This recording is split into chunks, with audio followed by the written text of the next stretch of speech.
Meus amores, boa tarde. Muita alegria, mais uma oportunidade de contribuir com as reflexões acerca dos ensinamentos de Jesus, refletindo antes e também trazendo para a minha vida as reflexões, compartilhando aquilo que a gente vem aprendendo, mas tentando renovar os próprios pensamentos antes de que eles possam se exteriorizar e chegar nos ouvidos de vocês. Na tarde de hoje, o compromisso nosso é refletir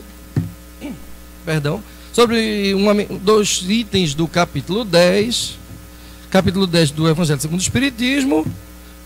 Os itens são os itens 14 e 15, instruções dos Espíritos, sobre o perdão das ofensas. Perdão das ofensas. Em alguns anos na tribuna, essa é a primeira vez que eu falo sobre perdão. Eu acho que eu deveria ter falado antes sobre o perdão. Quanto mais cedo eu tivesse falado sobre perdão, talvez eu tivesse refletido também mais cedo sobre isso. No dia a dia, ouvindo e estudando, a gente já vai trazendo para as nossas vidas, né, e para as situações do dia a dia, várias reflexões e momentos que a gente deveria ter mais atenção ao perdão. A gente deveria entender mais por que Jesus bateu tanto nessa tecla, porque que às vezes a gente diz que é tão difícil perdoar. Quando eu era mais jovem, eu via falar do perdão e eu achava uma coisa tão simples. Perdão é uma coisa tão... Por que perdão é difícil? Mas quando a gente vai virando adulto, que a gente se torna vítima a primeira vez de uma injustiça, quando a gente se torna vítima de maledicência, do preconceito do outro, do julgamento, quando nós fazemos essas ações, nós temos esses comportamentos para com os outros, a gente nem pensa o porquê que o perdão é tão importante, por que a gente tem que refletir tanto sobre o perdão, naturalizar o perdão nas nossas vidas. Mas quando a gente começa a se achar vítima, ou se fazer vítima, mais do que ser vítima verdadeiramente, aí é que nós temos que parar para pensar sobre o perdão e, em particular, em refletir como é que nós devemos aplicar esse perdão nas situações com que nos deparamos. Porque existem várias situações que são difíceis de a gente entender e aplicar o perdão na extensão com que Jesus nos ensina. Ele nos convoca a aplicar um perdão imensurado, um perdão sem distinção. Em vários momentos ele deixa claro que se nós não amássemos apenas aqueles que nos são caros, que nos são próximos, que pensam como nós não estaríamos fazendo nada além daqueles fariseus que pregavam no templo e que se respeitavam também enquanto casta, enquanto seita, mas que eram intolerantes para com os outros, não respeitavam as diferenças, enfim. Amar quem é do seu grupo, quem você tem apreço, e perdoar por extensão essas pessoas é fácil. Vou me corrigir, não é fácil, é mais fácil. Fácil também não é. Não é assim? Fácil também não é. Porque em casa, geralmente na família, se reúnem pessoas que a gente ama ou aprende a amar, apesar das dificuldades reencarnatórias com que nos reunimos. As famílias nós não nos reunimos apenas porque nos amamos. Nós temos vários vínculos que nos conduzem à família. E eu digo sempre que o importante não são os vínculos que nos colocaram nessa situação. São os vínculos com que nós vamos sair dessa vida. Os vínculos com que nós chegamos é o passado, são as condições que nos trouxeram até aqui. Mas com a consciência que nós temos hoje, o vínculo com que nós vamos sair, esses que são importantes. E às vezes mesmo amando, ainda é difícil de perdoar. Imagina quando nós não amamos, nós não sabemos nem quem é o outro. E quando nós olhamos para o outro já é com um julgamento. E esse julgamento nos afasta mais ainda da compreensão do outro. Quando nós nos achamos vítimas, ou quando o orgulho nos enaltece, você se acha melhor, superior, e aí mais injustiçado ainda. Uma das coisas que me fez pensar muito sobre a aplicação do perdão na minha vida particular foi começar a dirigir. Porque antes eu era carona, pedia carona a todo mundo.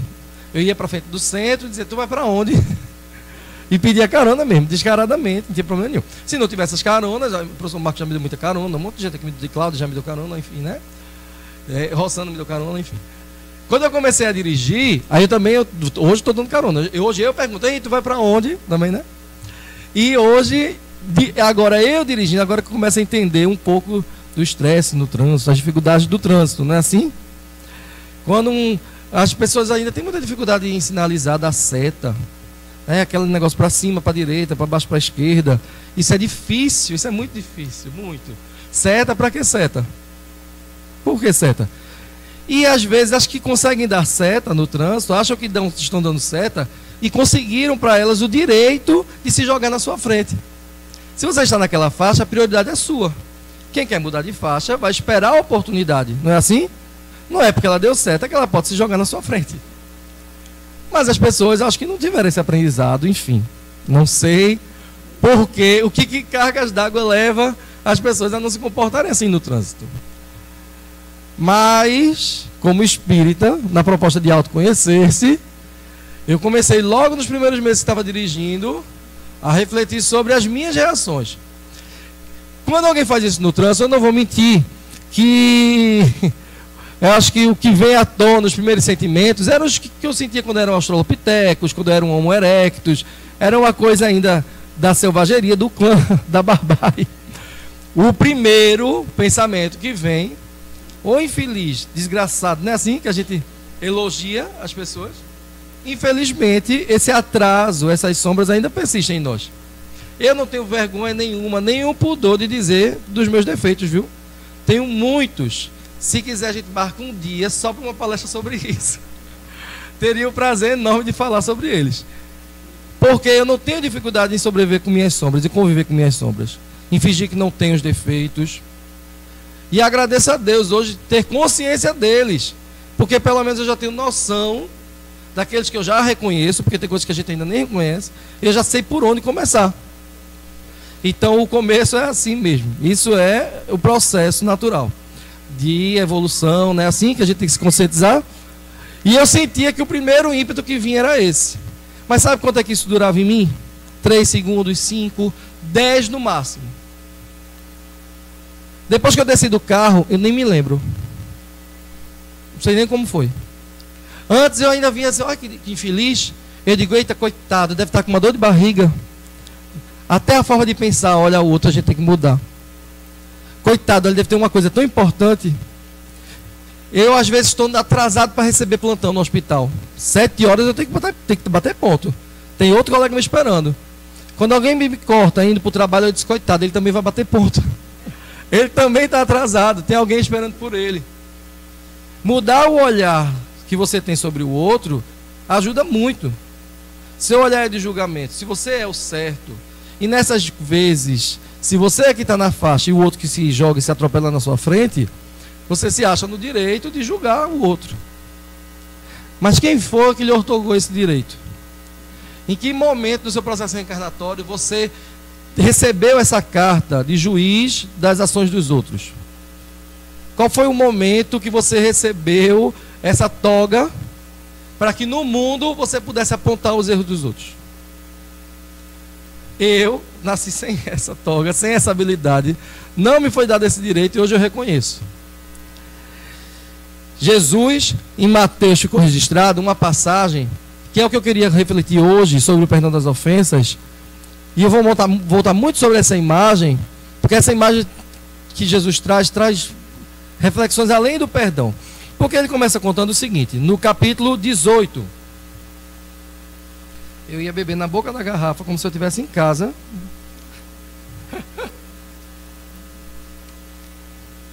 Mas aqui eu sou fino. Então, né? Elegante. Vamos voltar para Jesus. Jesus diz assim, então, aproximando-se dele, disse-lhe Pedro, Senhor, quantas vezes perdoarei a meu irmão quando houver pecado contra mim? Até 7 vezes, como dizia a lei de Moisés. Será que era 7 vezes? Jesus respondeu: não vos digo que perdoeis até 7 vezes, mas até 70 vezes 7 vezes. É muita coisa. Por isso o reino dos céus é semelhante a um rei. E ele narra a parábola desse rei. É semelhante a um rei que resolveu ajustar as contas com seus servos. Tendo começado a ajustá-las, trouxeram-lhe um que lhe devia 10.000 talentos. Nas contas da época era muito dinheiro. Não tendo, porém, um servo com que pagar, ordenou o seu senhor que fossem vendidos ele, sua mulher, seus filhos e tudo quanto possuía, e que se pagasse a dívida. O servo, pois, prostrando-se, reverenciava, dizendo: tem paciência comigo, que te pagarei tudo. Te pagarei tudo. O Senhor teve compaixão daquele servo, deixou-o ir embora e perdoou-lhe a dívida. Tendo saído, porém, aquele servo encontrou um dos seus companheiros que lhe devia 100 dinheiros. 100 dinheiros, pouquinho. E segurando-o, imagina a cena, o sufocava, dizendo: paga o que me deves. Este, caindo-lhe aos pés, implorava: tem paciência comigo, que te pagarei. Ele, porém, não o atendeu, mas foi-se embora. Mandou conservá-lo preso, até que pagasse a dívida. Vendo, pois, os seus companheiros o que se tinha passado, ficaram muitíssimo tristes e foram contar ao Senhor tudo o que havia acontecido. Não foram fazer fofoca, foram só desabafar. Desabafar. Foram tentar corrigir uma injustiça. Tá certo? Então seu senhor, chamando, disse-lhe: servo malvado, eu te perdoei toda aquela dívida, porque me pedistes. Não devias tu também ter compaixão do teu companheiro, como eu tive de ti? Irou-se o seu senhor, entregou-o aos verdugos, até que pagasse tudo que lhe devia. Assim também meu Pai Celestial vos fará, se cada um de vós, do íntimo do coração, não perdoar ao vosso irmão. Assim também meu Pai Celestial vos fará, se cada um de vós, do íntimo do coração, não perdoar ao seu irmão. E o que seria perdoar? Perdoar, às vezes a gente, conversando com as pessoas, a gente tem a oportunidade de dar um conselho, orientar, e a gente fala às vezes muito tranquilamente, prescrevendo para os outros assim: perdoe, perdoe. Porque na maioria das vezes a gente já se convenceu que o caminho para a paz, a plenitude é o perdão. A gente se convenceu disso. Mas se converter em alguém que perdoa é outra coisa. E se convencer disso para a sua vida não quer dizer que, se hoje você com facilidade perdoa, não quer dizer que o outro também com facilidade vai perdoar. E que a gente não pode também diminuir a dor do outro. Às vezes a gente diz assim: esqueça isso. Esqueça isso é pior ainda. Esquecer. Como é que eu vou esquecer? Minha memória ainda é boa. Meu perispírito guarda tudo. Todas as minhas experiências. Eu vou esquecer? Será que há como, no campo da consciência, eu varrer para debaixo do tapete algo que eu não quero conviver? Eu tenho onde esconder de mim uma situação que foi desagradável? Nós temos que aprender a trabalhar em nós essas sombras, como Jung dizia, a conviver com essas sombras. É lógico que quando nos chega uma ofensa, quando nos chega uma injúria, uma calúnia, e isso nos dói, nos fere, lógico. Mas a dor com que a pessoa tentou lhe atingir, ou inconscientemente lhe direcionou, ela vai ser proporcional ao quanto você a recebeu. Na verdade, uma das coisas que a doutrina espírita nos ensina é que o sofrimento que os outros nos causam, que os outros nos causam, ele é muito mais proporcional à nossa própria inferioridade do que a inferioridade do outro. Porque uma calúnia que alguém emite contra você reflete o seu interior na condição de ser integral, com muito progresso para se fazer ainda. Mas o quanto você recebe aquilo e como você lida com aquilo é que vai refletir o quanto nós somos ainda atrasados ou temos de progresso. Por isso que Mahatma Gandhi disse que não tinha dificuldade em perdoar, porque ele não se ofendia. Como não se ofender com certas coisas? Como deixar de se ofender? Esse é o grande desafio.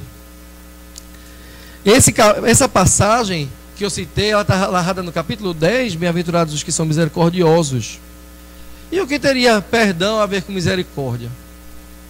Porque perdão seria uma forma de misericórdia. Porque nesse capítulo, bem-aventurados os misericordiosos, o capítulo inteiro versa sobre perdão. Muitos textos, muitos dos itens falam sobre perdão. Primeiro, eu queria lembrar que quando os Espíritos explicam a Kardec qual é o conceito de caridade, como Jesus compreendia, os Espíritos dizem a ele que caridade é benevolência para com todos, indulgência para com as faltas alheias e perdão das ofensas. Perdão, então, está intrínseco, imbrincado, e está dentro do conceito de caridade, como qual se compreendia Jesus. Não há como ser caridoso, não há como se progredir moralmente, se desenvolver no amor, na proposta de Jesus, sem desenvolver o perdão. Não existe benevolência plena sem perdão. Não há. Materialmente, a gente até faz muitas coisas, a gente doa, tem gente que gosta de aparecer porque doou, né? E gosta de aparecer, olha como eu sou bom. Mas perdoar, e tem gente que ainda gosta de perdoar, se ostentar o perdão, como os Espíritos falam no item 15, mais à frente. Os Espíritos dizem, o apóstolo Paulo, em Instrução dos Espíritos, ele diz que há duas maneiras bem diferentes de perdoar. Há o perdão que é dos lábios e o perdão do coração. Que muitas vezes a gente diz, eu lhe perdoo se o outro se humilhar. Se publicamente ele vier pedir perdão. Eu até volto a falar com ele, porque tem gente que fica sem falar, né? Eu acho tão interessante isso. Ainda tem gente que tem essas coisas. E às vezes na casa espírita, viu? Enfim, mas vamos para frente, né? A gente é trabalhador, eu não entendo ainda trabalhador que não fala com o outro, né?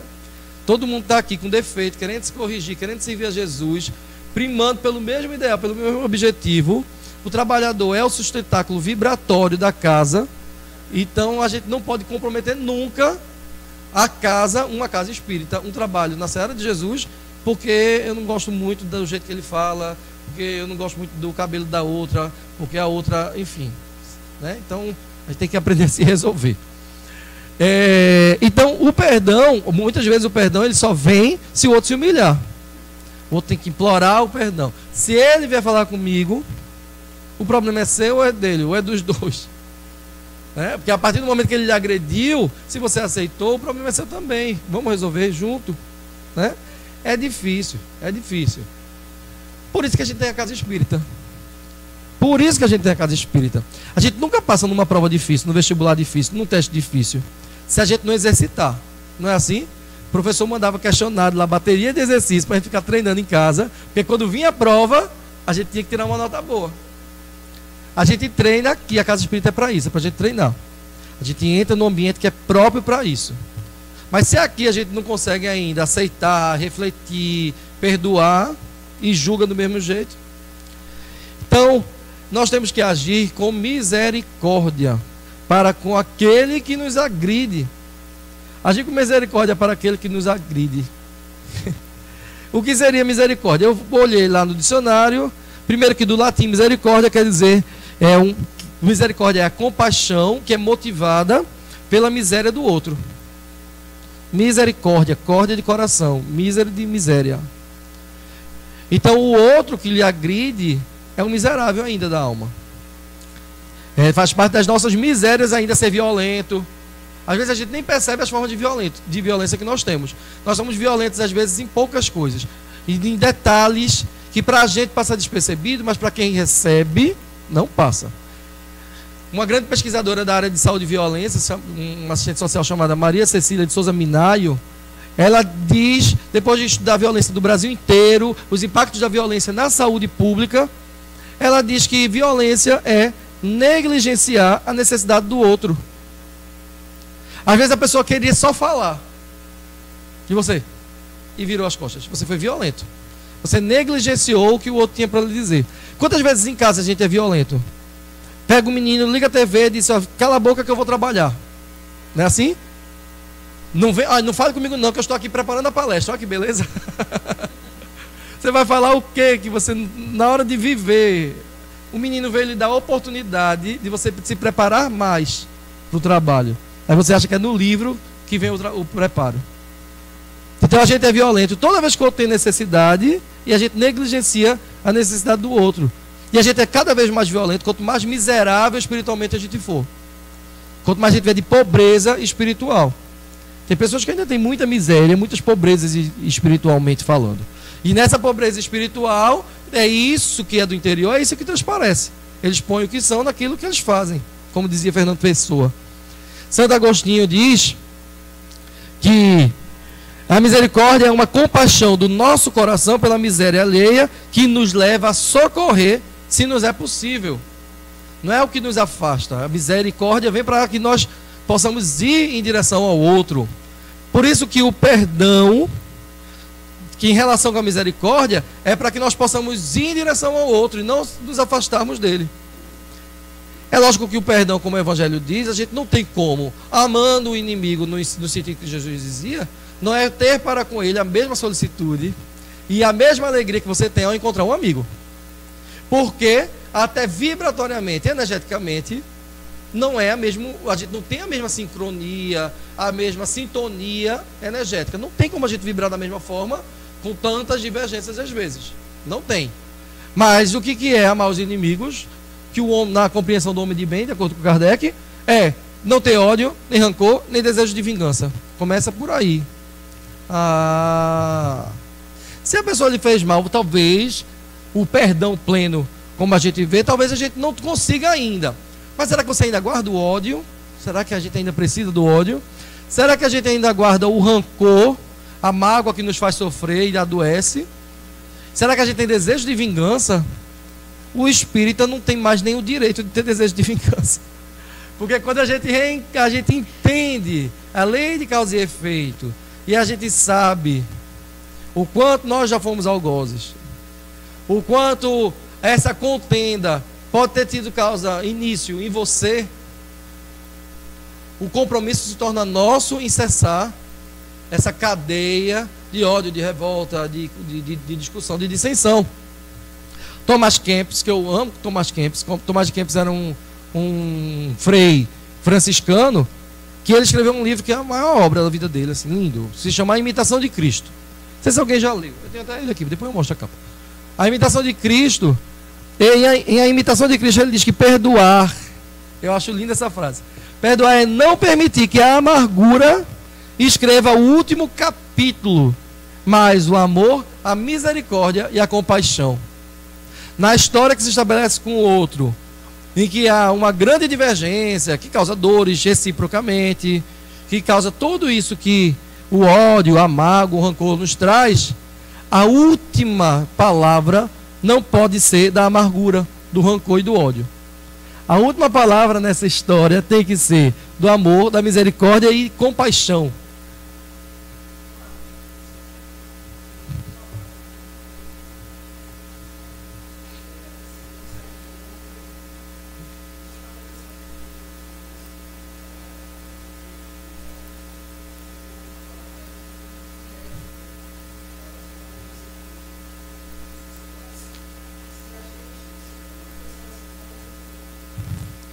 Exatamente. Se todo mundo pensasse dessa forma, ninguém ia perdoar, né? E a questão do perdão, ela é muito séria. A gente não entende às vezes a dimensão disso, do que ele está falando, mas o perdão nos traz um nível de sociabilidade, de civilidade. Porque se apenas o meu direito devesse prevalecer, se nas diferenças não conseguisse respeitar, perdoar, se toda vez eu fosse expor minha raiva para o mundo, sem o perdão, sem deixar passar, sem relevar as coisas, que a gente já faz muito naturalmente. Várias coisas a gente faz naturalmente. Às vezes, hoje, a gente tem um olhar, às vezes, muito também pessimista. Porque em certas dores, se eu for pensar em uma pessoa que você ainda não perdoou facilmente, todo mundo vai vir na mente e sabe o mal-estar que isso causa. Todo mundo vai lembrar de alguma situação, que foi difícil de digerir, de passar aquilo ali. Mas eu vou pensar, se eu for perguntar para vocês, quantas vezes vocês já perdoaram? É mais fácil você contar as vezes que você não perdoou que você perdoou. Vários momentos a gente perdoa e nem percebe. Nem percebe. Várias vezes no trânsito as pessoas me fecham e depois eu não sei nem quem foi. Nem me lembro. Se hoje vindo do hospital para cá, que eu vim direto ao hospital, se de lá para cá alguém me trancou, nem me lembro. Então o perdão naturalmente, junto com o progresso, o perdão vai nascendo. É lógico que existem histórias que quanto mais tem raízes profundas no passado, nessas divergências mais antigas, essas são mais difíceis. Às vezes nas reuniões mediúnicas, e o estudo da mediunidade é bem interessante. Não antes da prática mesmo, o estudo já faz muita diferença.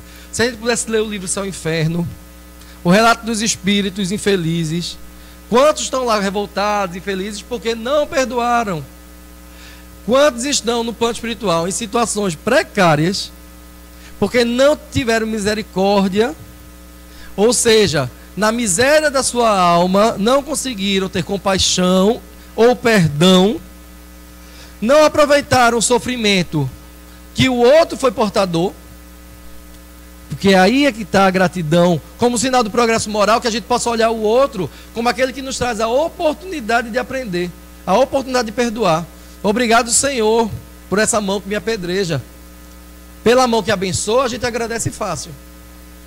A mão que incentiva, que encoraja, mas a que lhe apedreja, mas é se policiando às vezes, de todos esses que estão prontos para num tropeço seu lhe apontar o erro, é nesse policiamento que a gente progride também, não é verdade? Se a gente também não se preocupasse com o julgamento do outro, como é que a gente ia sair de casa? Eu ia sair de cueca, não penteava um cabelo, não é verdade? Se a gente fosse ficar à vontade, com toda a liberdade, para expor tudo que a gente é, sem se preocupar com o outro, então o outro também nos diz do quanto a gente tem que se relacionar, ter tolerância, ter paciência.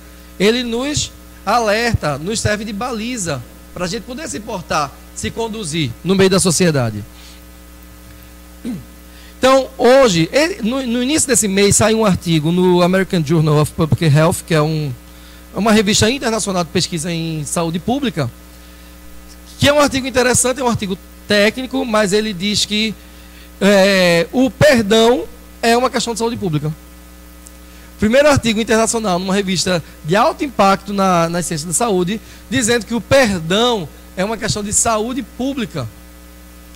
E ele traz uma revisão de vários artigos, são mais de 140 referências que o autor, o Van der Wille, ele traz mais de 140 estudos que ele foi revisar, mostrando o quanto que a falta de perdão adoece o indivíduo, a família e a sociedade.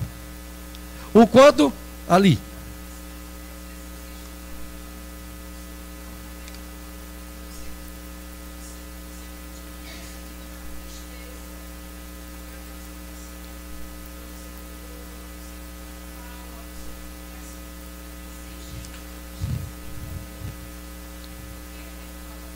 Tá, aí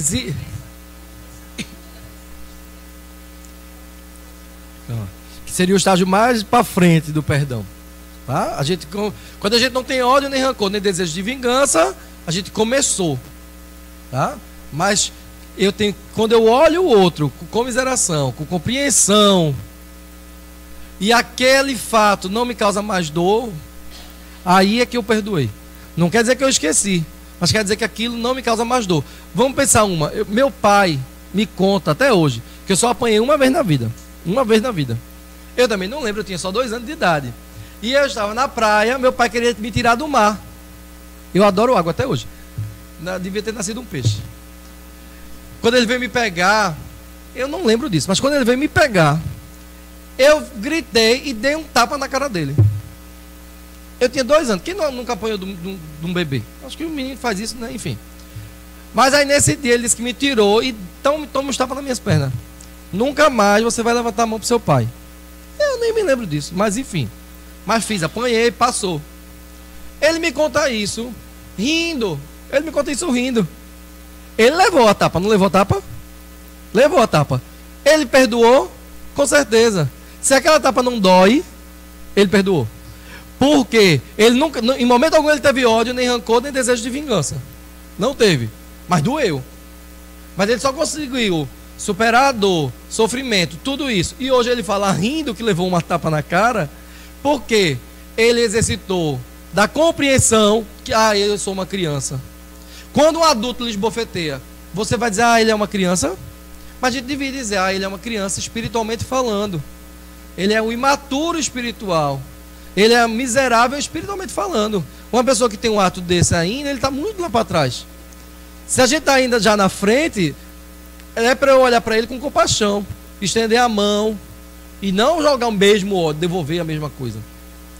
Às vezes a pessoa diz assim, porque eu oro muito, tenho muita fé, e aí eu vou protegido. Tem gente que usa artifícios de, sei lá, essas mandingas, essas coisas, enfim, para nada pegar em mim. Eu quero que bata e volta. E eu quero que bata e volta nada. Uma coisa que alguém jogou de mim, de ruim, eu quero que volte bem, de paz, de amor, né? A pessoa diz assim, em mim não pega nada, eu quero que volte para o outro. Não, quero que se transforme ao contato comigo. Olha que beleza. Já pensou quando a gente tiver a atmosfera espiritual suficiente para a pessoa chegar com raiva de você e só na sua paz ela passar todo o ódio?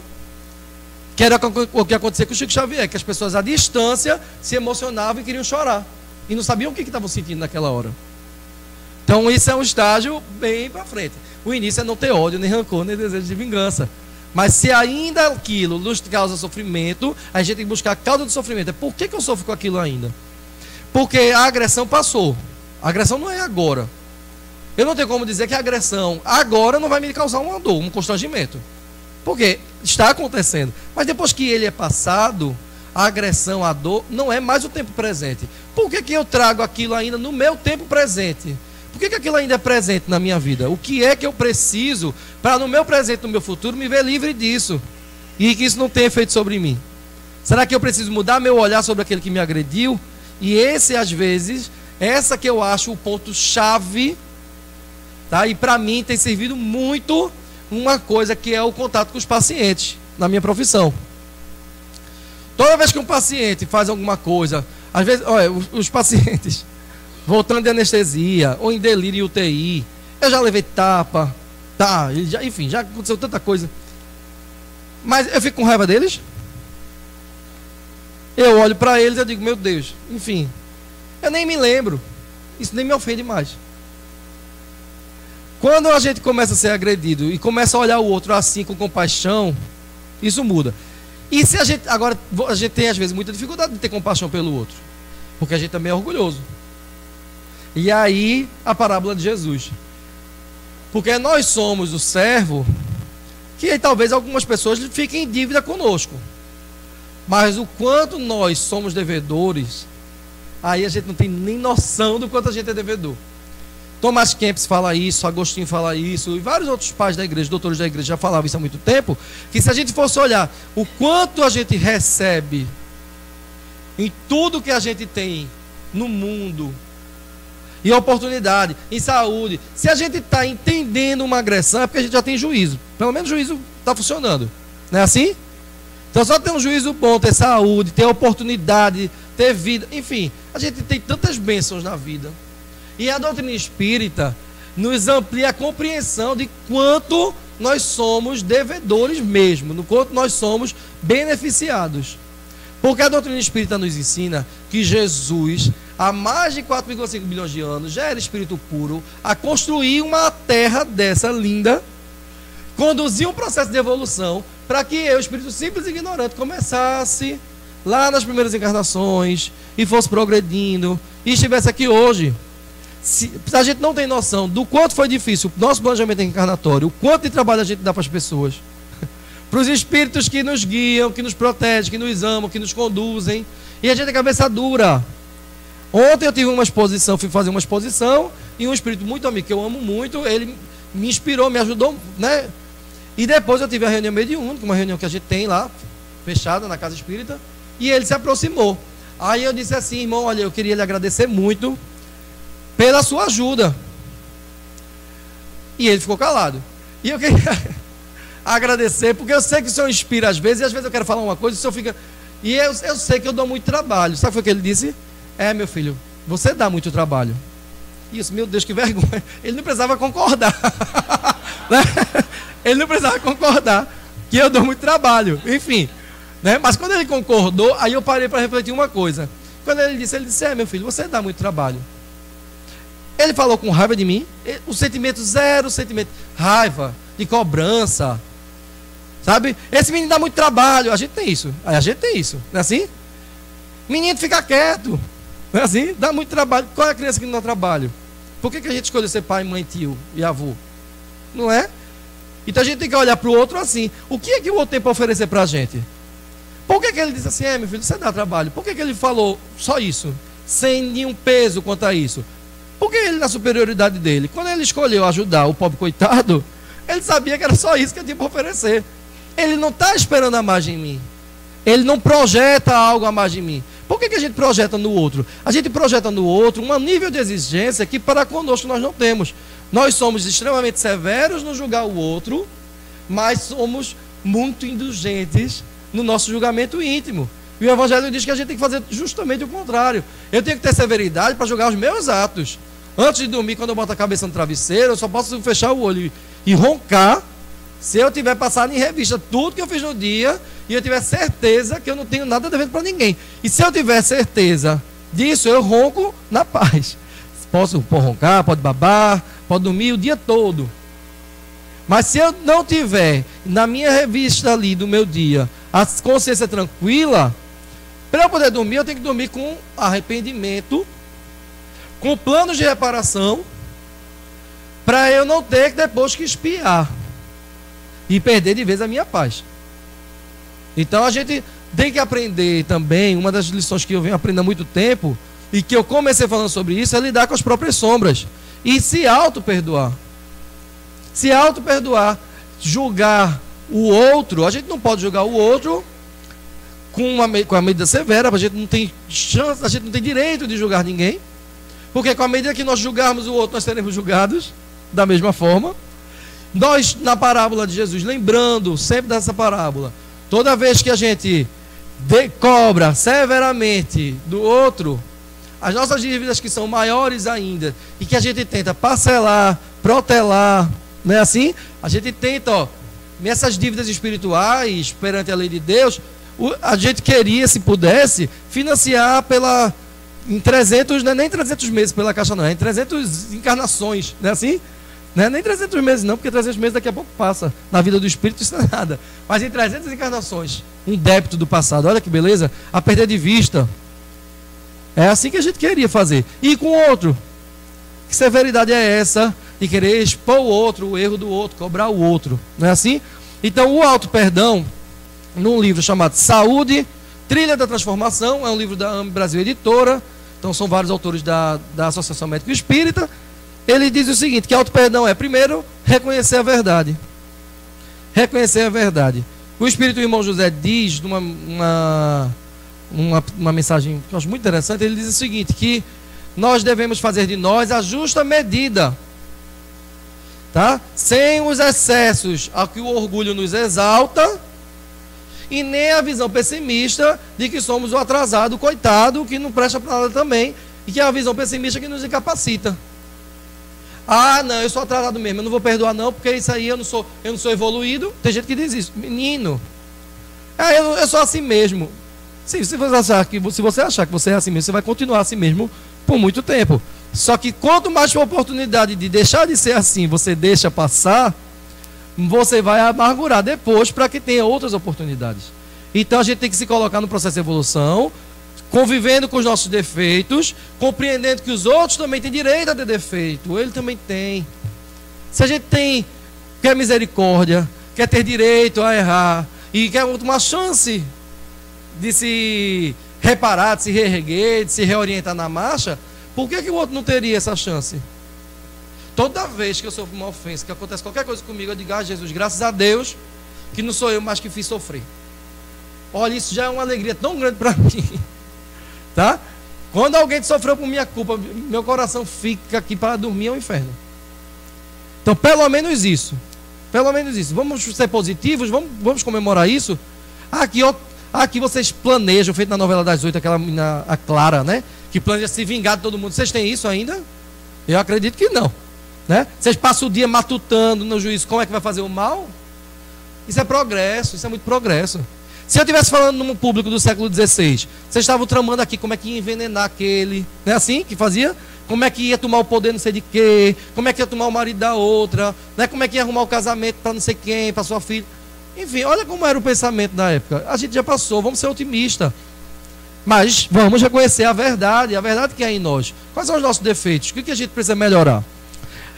O auto-perdão é, no segundo passo, assumir a responsabilidade pelo que fez. E para isso, um exercício importantíssimo, a prece, orar. Porque quando a gente fecha a porta ali, fica quietinho e diz assim, Jesus, olha, hoje eu errei. Quando a gente ora, a gente não tem como fingir. Eu não tenho mais como mascarar. Eu vou falar com Deus, eu vou falar com Jesus, com o meu guia espiritual que está aqui o tempo todo do lado da gente assim. Eu vou dizer assim, olha, não fui eu que fiz aquilo não. Não, Jesus, fui eu não. Olha, fulano está com raiva, Rosana está com raiva de mim, não sei nem porquê. Olha a cara de pau. Como é que a gente tem... Alguém tem cara de rezar assim? Eu não tenho cara de rezar assim. Eu já tive situações na minha vida que eu não queria rezar. Eu disse, não vou dormir, hoje não tem pressa não. Porque eu não queria nem... Porque se fosse rezar, eu já estava tão me culpando, que se eu fosse rezar, não sei o quê... Porque rezar é exercício de humildade, viu? E quando a gente reconhece o erro, que o orgulho fere, até para orar é difícil, viu? Porque na oração, para ser humilde, dizer assim, ó Jesus, eu errei, já sei que eu errei, estou errado, amanhã eu vou ver, falo com ele, vou pedir desculpa. Olha, é difícil, é difícil, mas esse é um grande exercício de assumir a responsabilidade pelo que fez, porque primeiro a gente assume, quando eu assumo na oração, eu assumo para o Criador, eu assumo para o meu eu, para mim, para a minha consciência. Depois que eu entro em comunhão com Ele e me entendi com Ele, muito mais fortalecido eu saio para pedir perdão para aquele outro. Porque ele é falho também. E eu vou estar no caminho certo. Porque se ele não me perdoar, ele vai ter que aprender também. Mas se eu já fui em direção a ele no exercício da paz, da concórdia, se eu já tenho essa disposição em mim, porque na minha comunhão com Deus eu entendo que eu transgredi, que não posso continuar assim, eu sei que eu não posso ter paz e equilíbrio, e eu sei que isso vai me adoecer pela consciência de culpa, eu estou em progresso. É esse o progresso que Jesus espera. Esse é o progresso principal.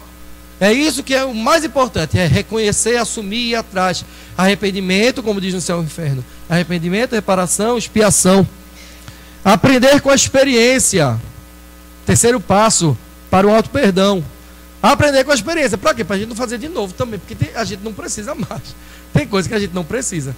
Tem erro que eu faço que eu digo, meu Jesus do céu, estou velho já, minha gente, vamos passar, vamos errar coisas novas, sei lá. Vamos ver se tem umas besteiras que a gente faz que passou, vamos, depois faz uma lista em casa assim, eu não preciso mais errar nisso, tá certo? Errar às vezes na boca, na dieta, as coisas que a gente come, as coisas que a gente fala, coisas às vezes são tão simples, por que a gente ainda incorre nesse erro? E minha motivação, agora tem uma coisa que é muito importante, a maioria dos nossos hábitos errados, nossos erros, eles são construídos por várias encarnações às vezes. Maledicência, você tem essa língua solta aí, não é de hoje não. Não é assim? Né? Essa gula, esse vício no sexo, essas coisas loucas que a gente vive às vezes, que eu digo, meu Deus, que quando a gente para e pensa, meu Deus, esses hábitos que a gente gosta de fazer assim, na escondida, que a gente faz em casa, faz em outros cantos, mas quando chega na porta do Luz, a gente não gosta nem de falar, né? Nem não, se tu me viu lá, nem me diz que me viu fazendo aquilo, que sabe da minha vida, né? Essas coisas que a gente já sabe, a gente tem que ter motivação para mudar, aprender com a experiência. E o Espiritismo ainda dá chance da gente aprender com a experiência do outro, viu? Aprender com a experiência do outro. E reunião mediúnica, quando você vê um espírito de 300 anos sofrendo com ódio, o que o ódio deforma, quando se vai planejar uma encarnação para ele nascer de novo, numa situação péssima. E eu digo, meu Deus, para que 300 anos nisso? Uma vez eu encontrei um obsessor de 500 anos atrás. Eu digo, meu filho, há 500 anos passou 500 anos. Eu fiz mal, olha, perdão. Sim, pedi perdão, e agora? Perdeu 500 anos. Não perdeu 500 anos? Não vai ter que ter a hora de progredir? Por que prorrogar isso? Para que prorrogar, minha gente? Não tem sentido. Essa encarnação eu tenho uma pessoazinha que reencarnou, que é calo mesmo, é do passado. Eu tenho acesso a muita coisa do passado, já tive acesso, tudo, mas aquela pessoa, nem sei o que foi que ela fez comigo. Mas quando ela vai chegando, me dá uma agonia, me dá um negócio, eu vou encontrar com ela, eu oro tanto. Hoje eu já estou tão melhor. Oxe, adoro. Tudo bom, fulana? 2 beijinhos. Quando eu lembro que eu sentia quando era adolescente, que encontrava ela, e hoje, o quanto mudou. Agora foi muita reza, viu? Foi muita reza mesmo, foi muita reza. Inclusive porque eu não sabia nem o que era que eu tinha com essa pessoa. Espera aí, eu estou em vida nova, esquecimento do passado, vida nova é para perdoar. Por que eu vou ter ódio de uma pessoa que eu nem me lembro, raiva de uma pessoa que eu nunca vi? Qual é o sentido disso? Tem gente que já tem uma predisposição para isso, né? Eu já conheço a pessoa, conheci o Alberto hoje. Eu já vou procurar nele o que eu não gosto nele. Tem gente que já é assim, tu conheceu o Alberto, conheci, tu achou o quê? Não gostei muito dele não achei ele muito legal não. Por quê? Não, porque é careca. Pronto. Entendeu? Porque ele usa óculos. Sim, não tem gente que não tem motivo para falar mal dos outros, mas procura, acha. E se procura, acha, porque todo mundo tem defeito. E quando não acha, inventa. E fantasia, enfim. Às vezes o povo diz assim, tu é muito besta, tu gosta de todo mundo. Porque eu conheço a pessoa, vou procurar o que tem de bom. Se eu for procurar o que tem de ruim, se todo mundo que for me ver aqui for procurar o que tem de ruim, vai levantar todo mundo e vai embora. Não é? Vocês estão aqui com a maior paciência do mundo, procurando algo que eu tenha de bom para falar aqui. Então a gente tem que mudar essa postura, aprender com a experiência, abrir o coração. Auto-perdão é abrir o coração também. Abrir o coração para você, se amar mais. A gente tem que se amar mais. Se amar mais é se amar por inteiro. Eu tenho que me amar no que é bom. A gente se valoriza muito porque eu fiz isso, porque eu posso, porque eu tenho título, porque eu tenho isso, porque, enfim. Porque eu tenho. Aí você se valoriza e você ama o que você tem. Mas aquilo que eu sou ainda, o que eu ainda estou com aquele defeito, ainda estou daquela forma, aquilo ali a gente tenta fugir disso. A gente não pode fugir, tem que integrar tudo isso. Depois, curar as feridas emocionais, buscando as ajudas necessárias. Tem dores que para a gente passar tem que ter ajuda, tá? Ajuda profissional, psicólogo, psiquiatra, terapeuta. Tem que procurar, não tem problema nenhum em procurar alguém, porque tem coisas que é difícil de resolver mesmo. E outra, como Joana de Ângeles ensina, trabalho, amor, terapia. O trabalho, quando a gente olha o quanto as dores dos outros estão tão maiores, quando a gente vai convivendo com as dificuldades dos outros, que a gente lembra e diz, meu Deus, eu tenho essa mágoa ainda. Por isso, essa pessoa passou por tanta coisa e perdoou. A gente chega aqui no atendimento fraterno, nas casas, e conta cada história de, meu Deus, a pessoa está viva. Né? A pessoa sobreviveu ainda, está aqui trabalhando. Aí eu com um negócio desse tamanho, com outra coisa, eu estou com esse ódio, essa coisa ruim. Né? Então, e praticar, por fim, atitudes renovadas. Porque se renovando, nós temos também que nos mostrar dignos de mais progresso. Às vezes, para encerrar, eu queria lembrar de que nós temos, toda vez que for refletir sobre o perdão, pensar sobre os 3 aspectos, os 3 pontos de vista sobre o perdão. O ponto de vista da religião, Jesus falava sobre o perdão. Eu posso nem entender, com a consciência espírita, por que Jesus falava sobre aquilo. Mas se eu digo que eu creio em Jesus, se eu digo que eu quero ser cristão, eu tenho que seguir. Primeiro a gente segue, até quando a gente não entende. Várias vezes as passagens de Jesus, eu digo, meu Deus, por quê? Segue primeiro. Jesus diz para perdoar. Você confia mais no seu taco ou em Jesus? É em você que você confia mais? Então se Jesus diz, mesmo que você não entenda. Agora quer entender? Volta no capítulo 10, que é os itens 14 e 15. Tudo que a gente conversou hoje, procura a literatura espírita e a literatura espírita abre a compreensão. Além do aspecto religioso, o aspecto filosófico.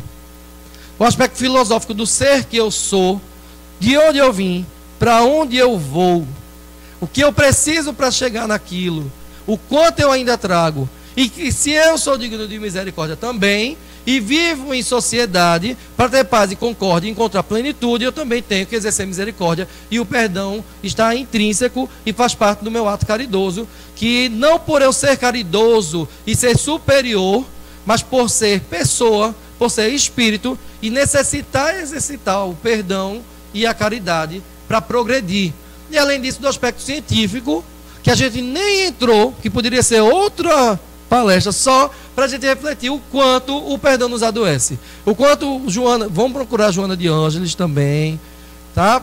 O quanto o pensamento viciado no ódio, no rancor, a monoideia, gera uma vibração, uma carga negativa, que às vezes está lá no inconsciente, mas que energeticamente nos transtorna o perispírito e nos causa várias doenças. Vou encerrar com uma poesia do Espírito Maria Dolores.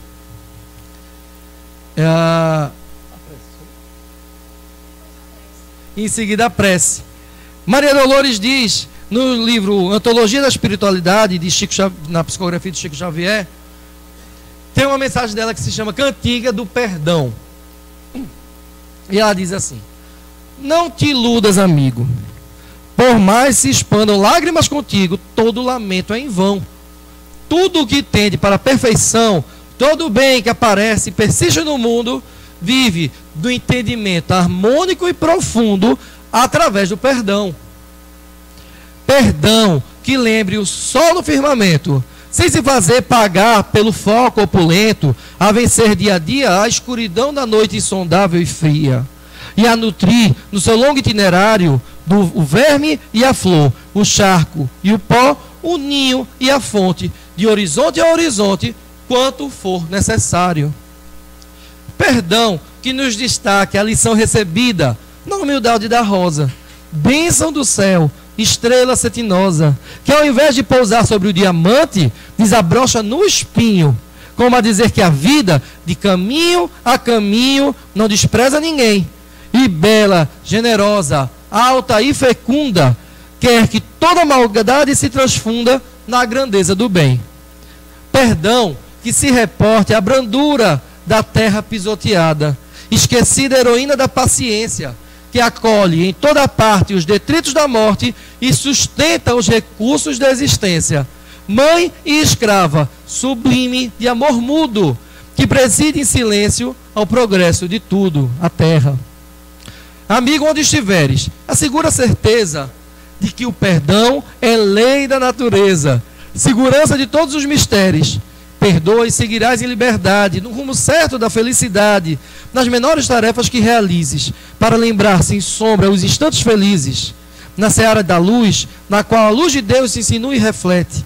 É forçoso exercer o ensino de Jesus, que nos manda perdoar 70 vezes 7, cada ofensa que venha perturbar o nosso coração.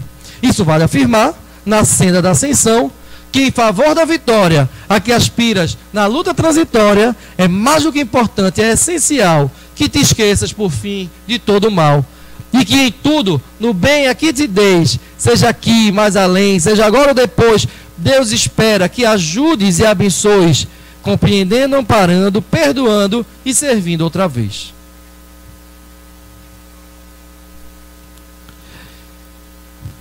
Deus Pai amado, de infinita bondade e misericórdia, Jesus, Mestre, buscamos a Ti, Senhor, como guia e modelo na nossa trajetória, nessa caminhada, Jesus, com tantos espinhos que nos dói nas carnes da alma, que nos dói, Jesus, em nossos íntimos.